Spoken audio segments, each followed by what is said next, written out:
C'est une journée très spéciale, pas tardé de venir, parce que les massacres ont commencé au Zaïre, qui est Congo aujourd'hui, depuis 1993. Moi, personnellement, j'ai vu 156 cadavres dans une église, dans le Bwito, à Nyanzale, Singa. 156 corps dans une église, massacrés par des machettes. Et depuis lors, jusqu'à aujourd'hui, les gens meurent. C'est plus de 10 millions.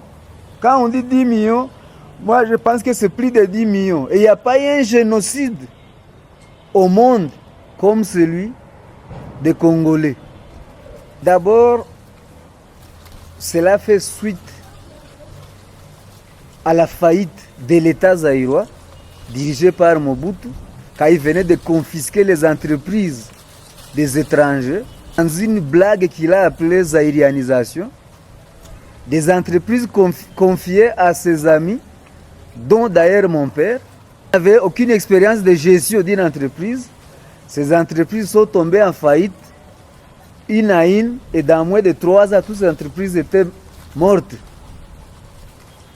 N'étant plus capable de percevoir des impôts parce que les entreprises n'existaient plus, la fonction publique ne pouvait plus payer ses agents, notamment les enseignants, les militaires.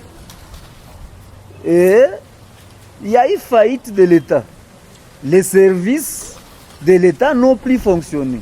Ce qui a fait que la population a commencé à chercher des solutions soi-même. Comme en 1990, à la conférence nationale souveraine, il y avait une question d'identité, de retrait d'identité aux rwandophones dans cette région de l'Est, et que cette question n'avait pas été vidée complètement.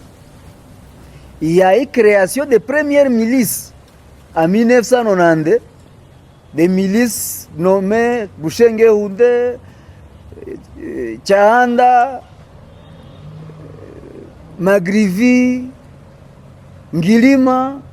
Ils se sont rentrés dedans. Et c'était une crise identitaire majeure où certains voulaient prendre les rwandophones, les ramener dans leur Rwanda, qu'ils ne connaissaient pas, et où les autres résistaient de rentrer dans leur soi-disant Rwanda. Alors il y a eu, les massacres ont commencé en 1993 et ça continue jusqu'à aujourd'hui. Et même les milices qui sont actuellement installées, récemment il y avait plus de 200, vous allez constater que ce sont des milices tribales, des milices identifiées aux tribus.